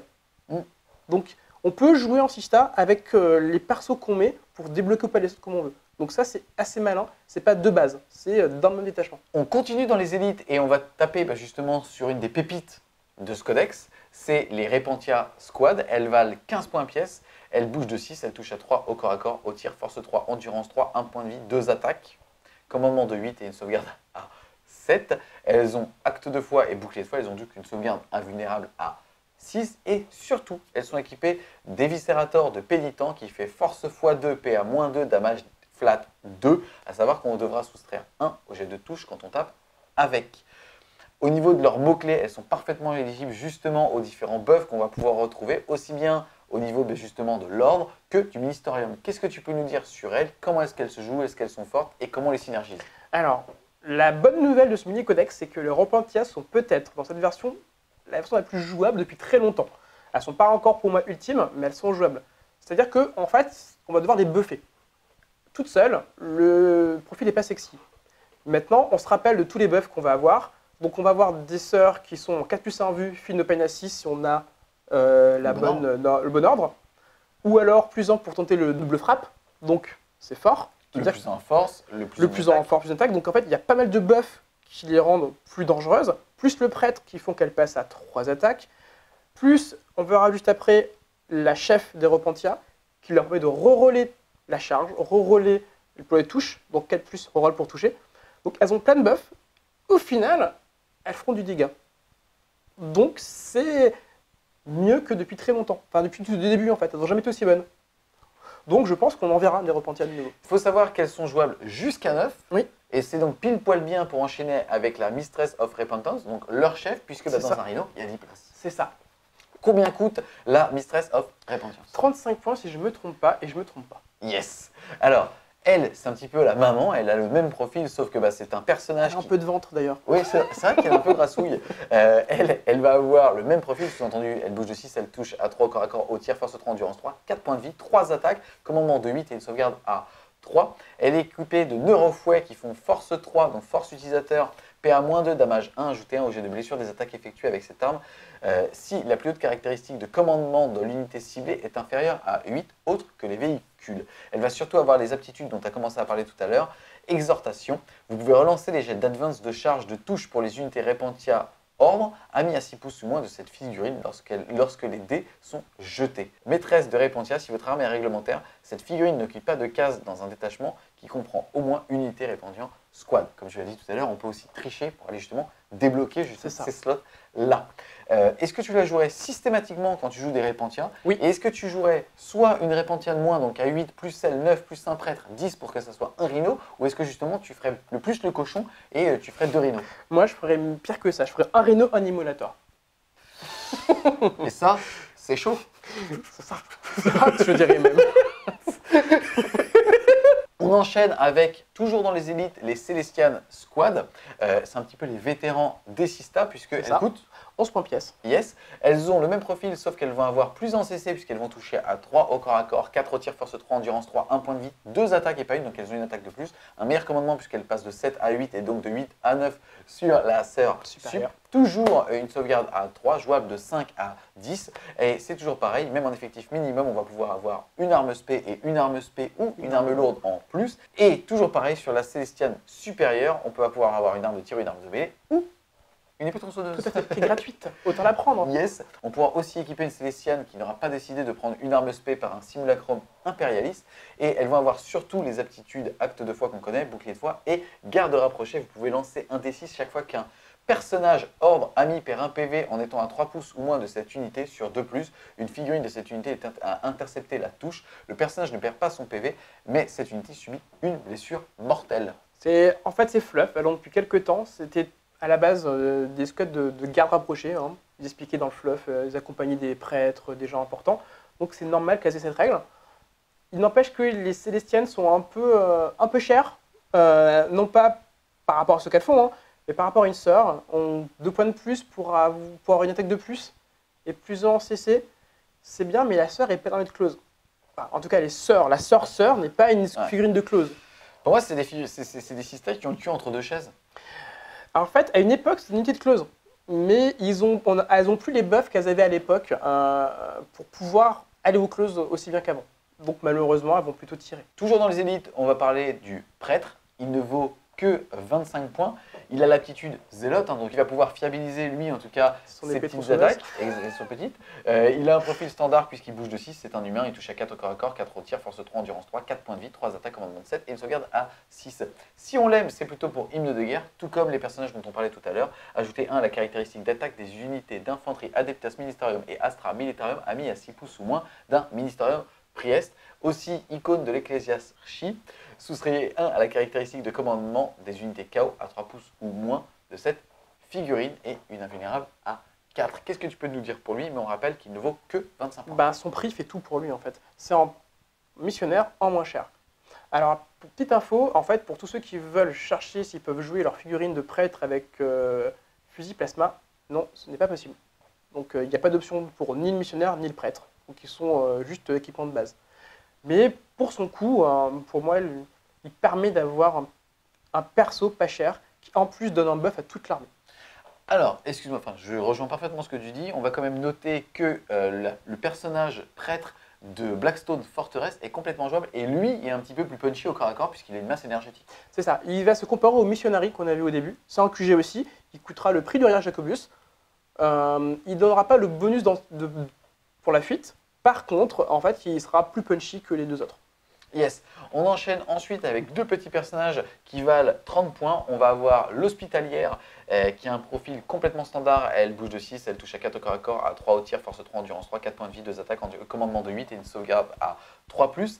Elle est équipée d'outils chirurgicaux qui feront qu'elle aura PA-1 et dégâts 1. Elle a les aptitudes acte de foi, bouclier de foi et surtout Medicus Ministorum. À la fin de votre phase de mouvement, une hospitalière peut tenter de soigner ou de réanimer une seule figurine. Choisissez une unité d'infanterie Adeptus Ministerium ami à 3 pouces ou moins de l'hospitalière et jetez un D6 sur 4+. Une unité de l'infanterie récupère des 3 PV perdus ou alors une figurine pourra se relever. Elle devra être placée à plus de 1 pouce de toute figurine ennemie. Qu'est-ce que tu peux nous dire sur les hospitalières? Est-ce que tu les aimes bien? Moi, j'aime bien. Déjà, j'adore la figurine. J'avoue, elle est magnifique. Après, ça peut être pratique de relever, par exemple, des arcoflagellants, des croisés ou des dettes cultes qui n'ont pas accès aux actes de foi pour se relever. Et ça peut faire la différence de pouvoir relever une figurine. Par contre, elle aura du mal à se rentabiliser. Soyons francs, en général, sur 6 tours, on va en relever 3 figurines. Et encore, si elle est bien placée, si les arcoflagellants ont perdu une voilà, figurine, mais elle peut se rentabiliser juste et ça peut changer la game par contre. on rappelle aussi que c'est un personnage donc pas ciblable, C'est puisqu'il ça. a moins de 10 PV, et donc pourquoi pas derrière un mur pour prendre un objectif. Tout à fait. Ça peut faire le taf. C'est des petits choix de taxes d'élite qui peuvent très bien, comme tu le disais tout à C'est l'heure, ça. te débloquer soit un choix justement élite, soit aussi un... Comment ça s'appelle le gros Détachement de Non. la brigade. Soit une petite brigade si jamais tu veux jouer une grosse armée C'est ça. de 6 stars. On enchaîne ensuite avec la Dialogus. Elle vaut le même coup en points, donc elle vaut 30 points. Elle a quasiment le même profil, sous-entendu, elle touche à 4 au corps à corps, à 3 au tir, même s'il n'y a pas d'arme de tir, force 3, endurance 3, 4 points de vie, 2 attaques, commandement de 8 et une sauvegarde à 6. En slip. Exactement, elle est équipée d'un bâton Biologus qui fait force plus 1, elle va donc passer à force 4 sans PA, damage 1. Mais elle a les aptitudes acte de foi, bouclier de foi et porte-voix ajouté 1 à la caractéristique de commandement des unités Adepta Sororitas à 6 pouces ou moins d'une figurine avec cette aptitude. De plus, vous pouvez relancer les tests de foi ratés pour les unités Adeptus Sororitas à 6 pouces ou moins de cette figurine. Et on se dit que c'est pas cher payé. C'est ça tout son intérêt. Son intérêt, c'est justement de pouvoir relancer les actes de foi. Dans l'index, c'était l'unité qu'on sacrifiait pour avoir un acte de foi gratuit. Devant, aïe aïe bah, je meurs. Bon, d'accord. Maintenant, ce sera vraiment au milieu du dispositif, à côté des persos, pour pouvoir leur faire reroll. Quand tu vois une Dialogus qui apporte déjà une bulle qui est super séduisante, qui est un personnage qui vaut 30 points, elle a quand même 4 PV, donc elle va pas se faire one shot sur un petit smite à 3 PV. Est-ce que tu penses qu'elle n'est pas éligible pour devenir justement seigneur de guerre avec tous les petits bonus qu'on connaît? Tout à fait, ça serait une option totalement possible, même si moi je préfère la Shadowless, parce qu'elle est plus résistante. Donc j'aime bien en jouer 2 si possible, ou qu'une si j'ai pas le choix. Mais la deuxième, celle qui n'a pas la relique ni rien, qui sera derrière avec sa bulle de roll D1 pour les exos, par exemple, avec sa bulle devant de 9 pas, pour justement faire le buff plutôt qu'elle, parce que même si tu veux la choper au close, tu peux ne pas la tuer en fait, avec l'invue à 4. Oui, c'est vrai. On enchaîne avec la vraie pépite. Tout à l'heure, c'était la petite pépite, puisque c'était comme des nanas en soutif avec des éviscérators. Là, c'est juste des tons, puisque les arcoflagellants coûtent 15 points pièce. Ils sont jouables de 3 à 9, et autant dire que ça sera toujours par 9, Oui. puisqu'ils bougent de 7, donc ils vont assez vite. Ils y touchent à 3 au corps à corps, force 4, endurance 3, 2 points de vie, 2 attaques, commandement de 7, sauvegarde à 7, mais on s'en fout. Ils sont équipés d'Arco Fléau qui fait force plus 1, donc force 5, PA-1, damage 1, effectuer des 3 jets de touche pour chaque attaque avec cette armes. Donc ça va sursaturer le cul de tout le monde. C'est ça. Ça a l'aptitude zélote, donc en plus de ça, en sursaturant le cul, ça va être fiable. C'est ça, pour être sûr. Sa machine à tuer frénétique, chaque fois qu'une unité avec cette aptitude perd un PV, jetez un D6 sur 5+, la figurine ne perd pas ce PV. Et conclave de guerrier de l'Ecclesiastory, si votre armée est réglementaire, cette unité n'occupe pas de case dans un détachement qui inclut au moins un Ministerium Priest. Cette unité envoie du lourd. Alors là, déjà, vous trouvez ça pas mal. Maintenant, dites-vous qu'il existe un stratagème qui va permettre de fiabiliser le nombre de touches de chaque fléau, enfin, arco-fléau, pour être précis, à flat 3. Donc en gros, on va avoir chaque mec qui va faire 9 attaques si on a un prêtre à côté. Parce que le prêtre donne plus d'attaques, donc on passe à 3, et 3 x 3, 9. Voilà. Donc ça devient une unité qui va toucher à 3+, taper à force 5, PA-1. Relançable, excuse-moi. Relançable. Ça fait quelque chose comme 10 PV sur un Nika. Pas que 9. Pour moins de 250 points, pour 135 points. Pas mal. Pas mal, hein, complètement. Après, par contre, on vérifie aussi, ils n'ont pas les aptitudes ou les mots-clés qui leur permettent d'être très légibles aux actes de foi et donc de taper 2 fois. Le fait est que pour ce coup en point, même si ça vole au bolter, c'est super séduisant. Ils ont le mot-clé infanterie, ils sont donc embarquables dans un rhino et c'est là aussi où ça devient fort. Ils ont le mot-clé surtout Abdipus Ministorum, ça n'existait pas avant. C'est pareil pour les Repentia. Pour toutes les unités du conclave qu'on verra après, on peut les mettre dans des rhinos maintenant, tranquillement. Yes. Tout comme le Crusader, il ne vaut que 9 points sans l'équipement, une fois équipé, il passe à 13 points. Yes, puisque ce petit gars qui bouge de 6, qui touche à 3 au corps à corps, à 4 au tir, même s'il ne tire pas, force 3, endurance 3, 1 point de vie, 2 attaques, commandement de 7 et une sauvegarde à 3. Il est équipé d'une épée énergétique et d'un bouclier storm, il va donc avoir une invulnérable à 3 et être force 3, PA-3, damage 1. Il va avoir la règle conclave de guerrier de l'Ecclesiastory qui fait qu'il n'occupe pas de choix si on a un Ministerium Priest dans son détachement. Il a les mots-clés qui sont nécessaires pour, comme tu l'as dit tout à l'heure, embarquer dans un rhino. Et donc, ça devient une unité assez séduisante puisqu'elle est tanky. C'est ça. Et puis, c'est l'unité qui est un peu entre les deux mondes, et Sista et unité conclave, parce qu'elle a les mots-clés acte de foi, boucle de la foi et zilote. Ouais. Donc, elle a accès à tous les bonus de tout le monde. Au moins, comme ça, c'est des hommes qui ont la foi. Donc, ils ont accès à tout. C'est une unité tanky par excellence. Un vu à 3, c'est top. Leur armure à 4+, on l'utilise jamais. Hein. On prend directement le bouclier, hein. 3+1 vue, c'est beaucoup mieux. Il manque de punch pour taper. Même s'ils ont 2 attaques, c'est le même problème que les Jarminae. Ça tape, mais c'est force 3. Alors eux, pour le coup, on peut monter leurs effectifs à 10. Et tu dis que typiquement, pour aller engluer quelque chose avec leur invul à 3, pourquoi pas hein.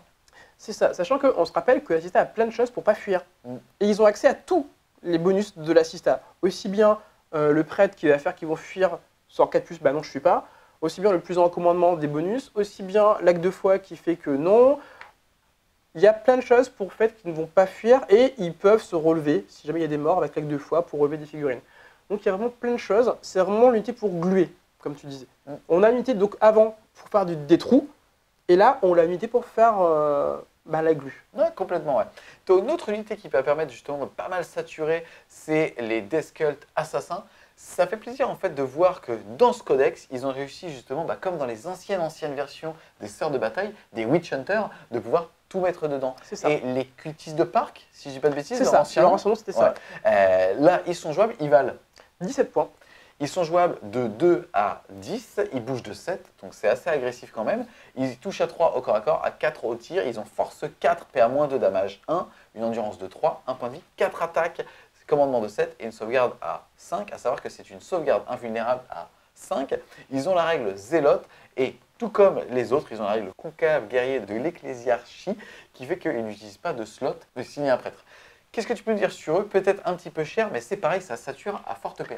Alors, la différence par rapport aux arcos, c'est qu'on a moins d'attaques, encore qu'on peut monter à 5 attaques par mec, c'est pas dégueu non plus. Hein. La force est moindre, mais la paix est supérieure.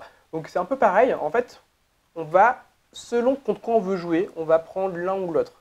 Malheureusement, leur coût fait qu'on va dire, force 5, c'est mieux que force 4. 9 attaques, même si je paye des CP, c'est pas grave, même si c'est cher. Hein. Je dirais même que mathématiquement, en fait, la saturation est systématiquement plus rentable pour un point de PA. Ça, sachant que la grande différence entre les cultistes et les arcos, c'est le nombre de PV. Un arco a Philopane et 2 PV, là où le cultiste, il a juste un PV et une invue à 5.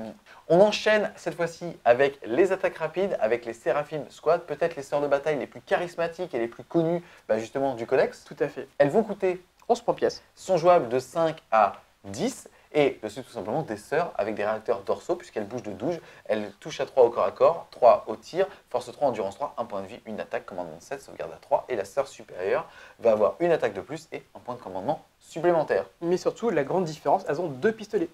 Yes, c'est au niveau de leur équipement que ça va changer et aussi au niveau du choix de leur équipement, puisque là pour le coup, quel que soit leur nombre, jusqu'à 2 séraphines peuvent remplacer leur pistolet bolter par 2 lance-flammes légers ou 2 pistolets infernaux.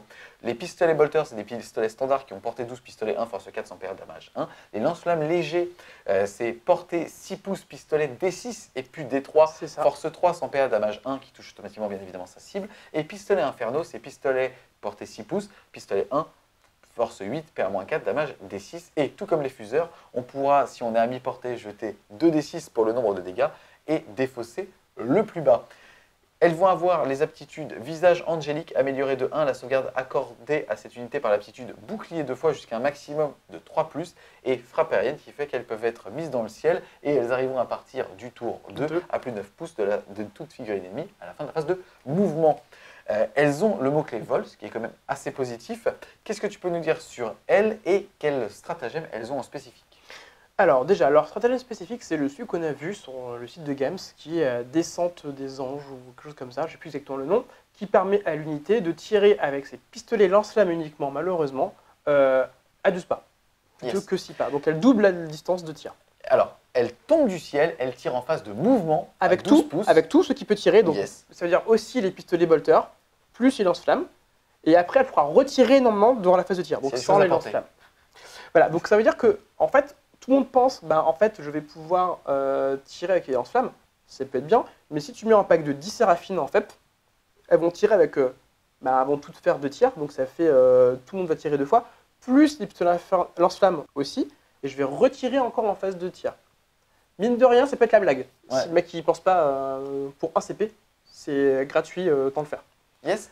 Qu'est-ce que tu penses de la règle visage angélique? Alors, elle a changé par rapport à avant. Avant, c'était une reroll de l'invue, accordée par le bouclier, c'était top. Maintenant, ça permet de descendre à 3+ d'invue. Avec tous les cumuls de buffs, on peut descendre à 3+ d'invue.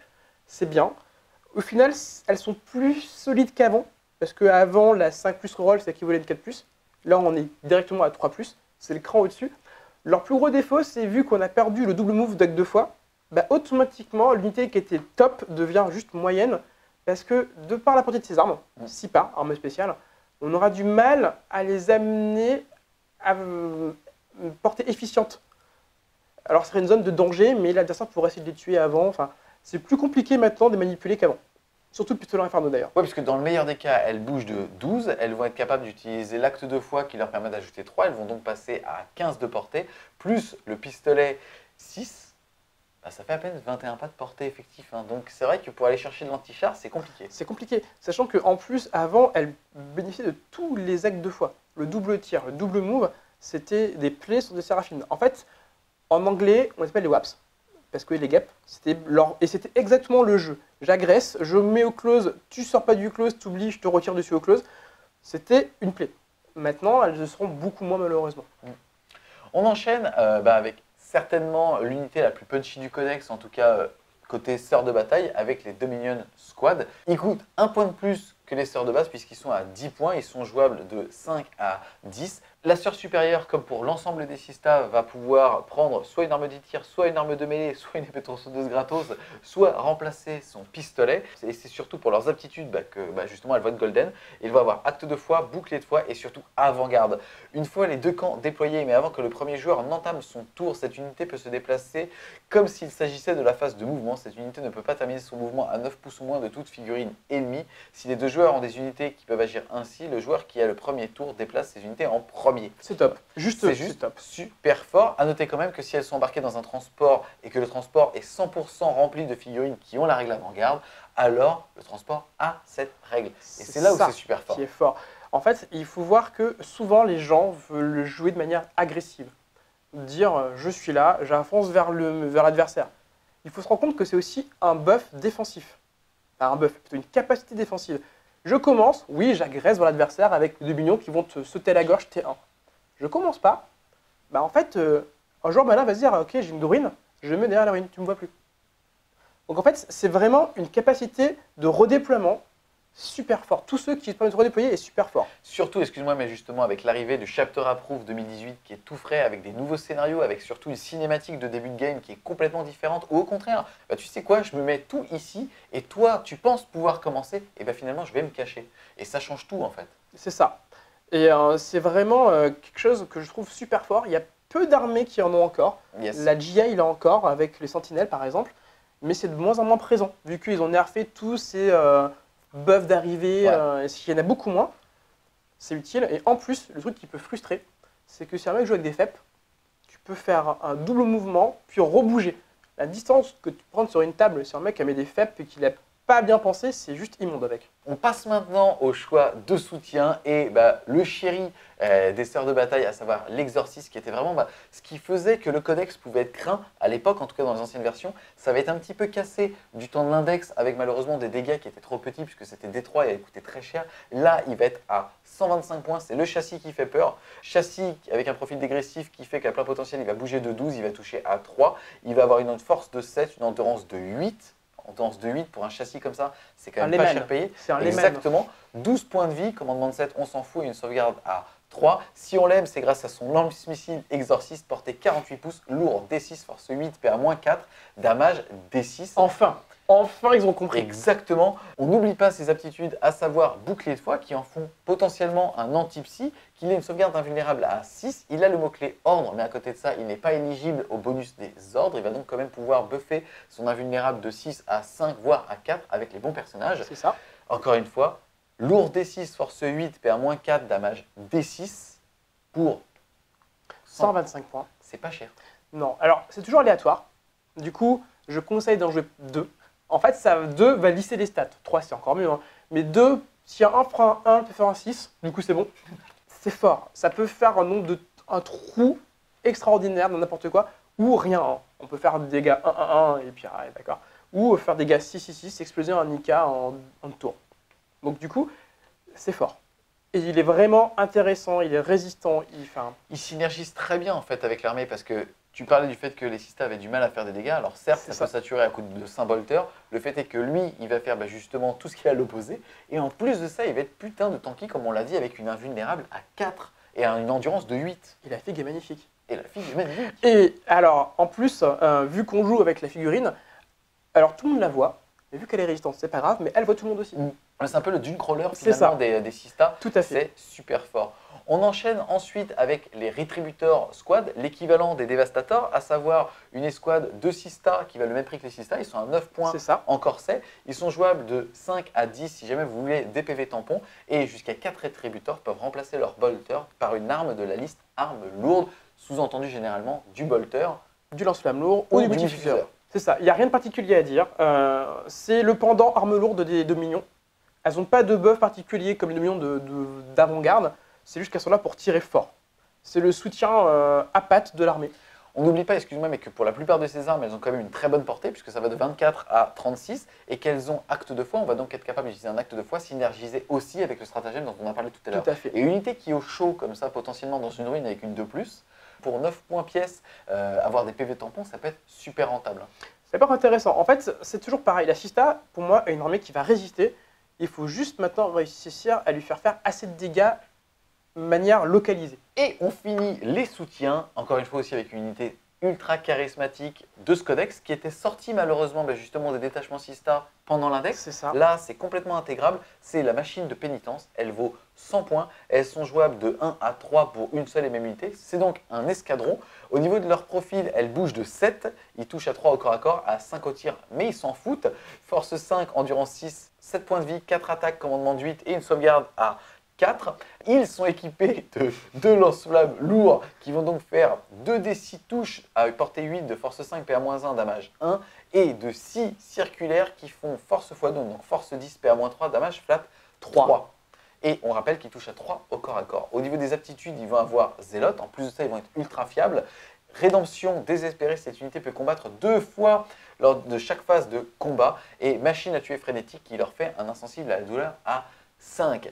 C'est un petit peu cher, mais mon Dieu, qu'est-ce que ça tâche au corps à corps? Alors, si elles arrivent au close, c'est leur plus grand défaut, hein, réussir à arriver en close, je pense que ça peut découper pratiquement tout et n'importe quoi.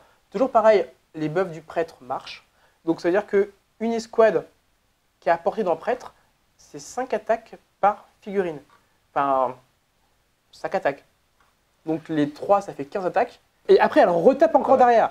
Je pense que ça te couche en Nika. Nika a peut-être en coucher 1, voire 2 derrière, mais le dernier peut le finir. Donc du coup, le Nika, il rigole pas. Non, franchement, c'est cool. Ils ont rendu cette unité aussi agressive et flippante que la figurine. Et ça, c'est sympa. C'est ça. Parce que moi, on les craignait pas. Après, j'aurais peut-être vu un peu cher les 100 points par rapport à ceux qu'on peut trouver dans d'autres codex pour 100 points. Mais il n'empêche que, en fait, indépendamment de ça, elles sont jouables. La Sainte donne à toutes les figurines Ministorum une invue à 6 et elles n'ont pas bouclé de la foi. Ce qui veut dire que les Arcos, les machines de pénitence, ont très facilement une invue à 6. En plus de leur Phénopen à 5. Alors, c'est qu'un vue à 6, et ça marche au close. Et après, on a encore Phénopen. Donc en fait, on réduit pas mal les blessures. On enchaîne ensuite avec les transports. On passe au Sororitas Rhino. C'est un châssis de Rhino complètement standard, si ce n'est qu'il a l'aptitude bouclier de foi. C'est pour ça qu'il est un petit peu plus cher qu'un Rhino. 3 points de plus. Il est donc à 75 points avec son Stormbolter. On l'équipera quasi systématiquement d'un missile tracker. Ou dans second Stormbolter, allez, soyons fous, 8 points de plus pour tout. En plus d'être un Rhino, on va dire, standard avec ses 10 slots, là, il pourra transporter des figurines Infanterie Adeptus Ministerium et Adeptus Sororitas avec réacteur dorsal, ce qui couperont 2 fois plus de stop, Dialogus et Hospitaller. Ça va donc être un petit peu un fourre-tout pour quasi l'intégralité des unités qu'on vient de voir. C'est ça. Alors, le gros up du Rhino par rapport à l'index, c'est qu'avant, il ne pouvait transporter que des figurines de son ordre. C'était compliqué, parfois, de transporter d'autres choses. Maintenant, on peut transporter, ce qui est top, des figurines Sista, qui n'ont pas d'ordre. Donc, typiquement, on a parlé des Logus, qui n'ont pas d'ordre, elle rentre dedans. Surtout les Arcos rentrent dedans, c'est quand même génial. C'est un putain de chausson pour eux. Ils en avaient besoin. C'est quand même génial. Du coup, ils ont vraiment comblé les manus du Rhino Sista. Autre transport qui va permettre justement la même latitude au niveau de qui peut rentrer, qui peut pas rentrer dedans, c'est l'Immolator. Il vaut 68 points en slip. Il a moins de slots parce que lui, il n'en a que 6. Par contre, lui est beaucoup plus agressif puisqu'il peut avoir quasiment toutes les armes jumelées que propose l'arsenal Sista. Qu'est-ce que tu peux nous dire sur lui? Alors, c'est mon chouchou. J'adore l'Immolator. La première arme qui est la moins efficace dessus, j'en ai 2 d'ailleurs là, avec mon armement préféré d'ailleurs, ça tombe bien. Donc la première arme qu'on peut leur mettre dessus, la plus chère, le multifuseur jumelé, en fait avec la baisse de coût des armes de multifuseur, en fait il devient beaucoup moins cher que dans l'index.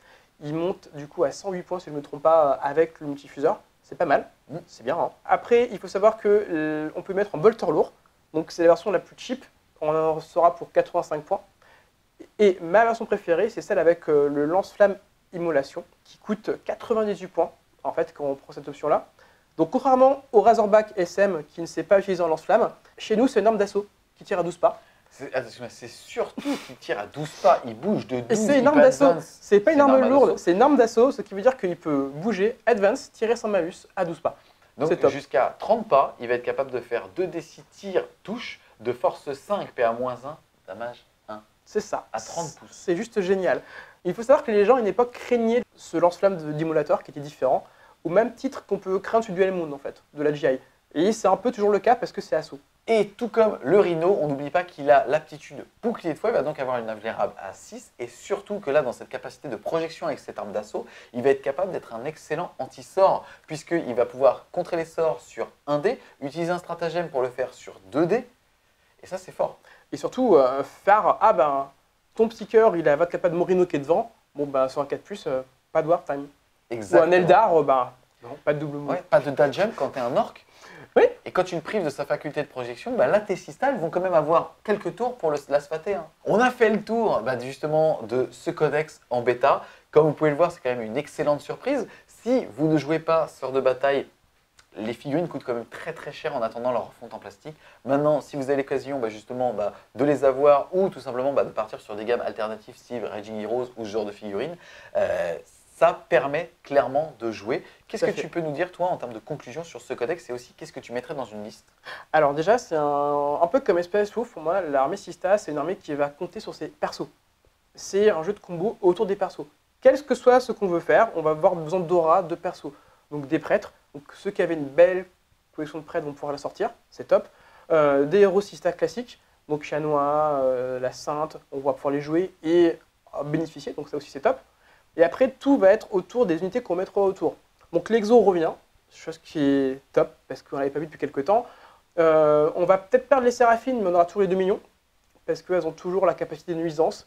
Pour pas très cher, hein. 5 de millions avec 5 Storm Bolters, c'est 60 points, c'est pas cher.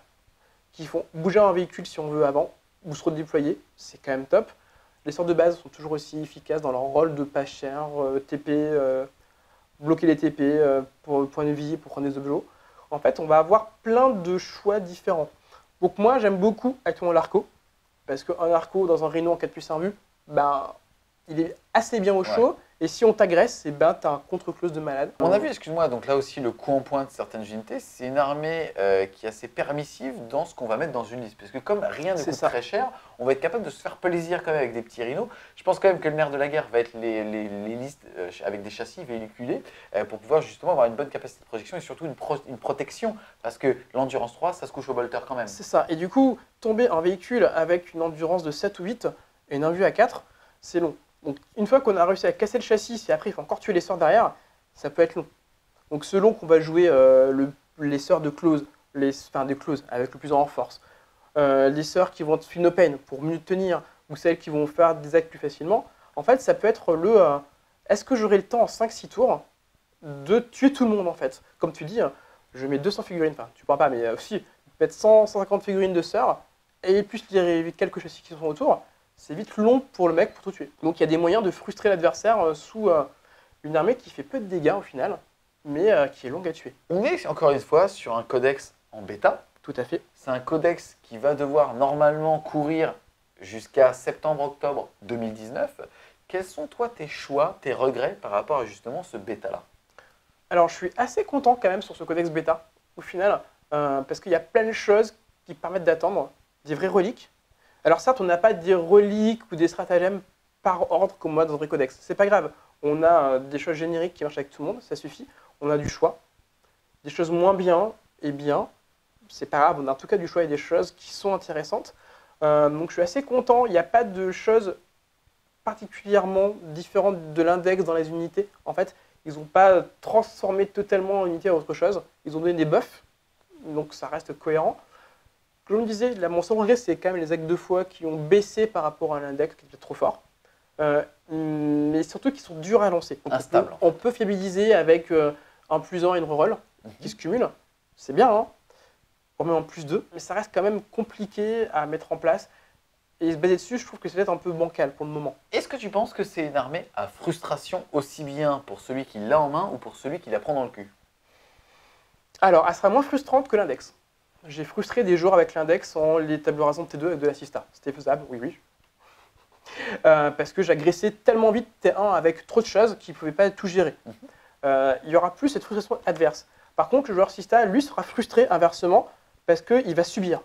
Là où, avant, il agressait, là, il va vraiment subir parce qu'il n'aura pas la projection, la manière d'agresser.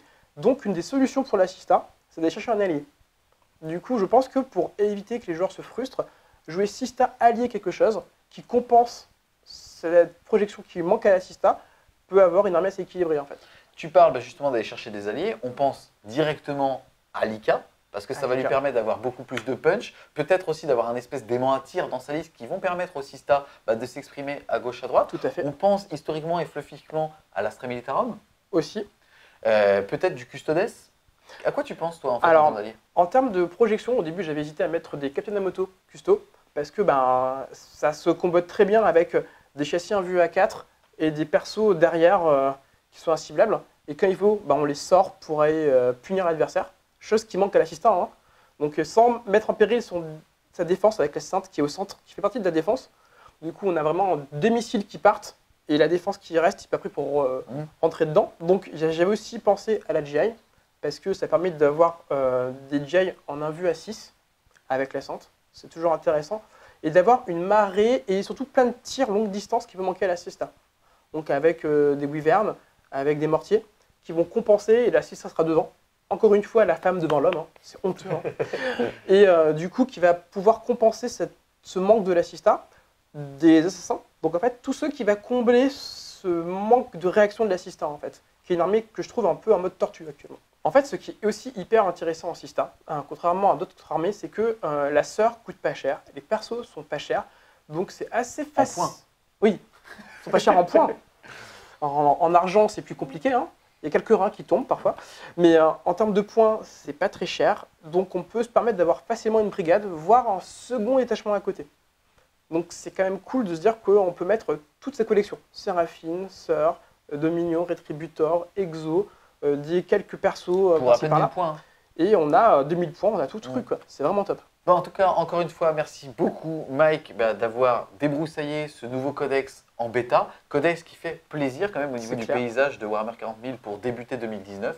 On espère clairement que vous avez aimé la vidéo. Si c'est le cas, n'hésitez pas à mettre un gros fucking pouce bleu dessus, à la commenter, à la partager. Si vous voulez continuer de supporter French War Game Studio, n'hésitez pas à aller faire un tour sur son Tipeee. C'est important. Et nous, on vous dit À plus, c'est Wargamer.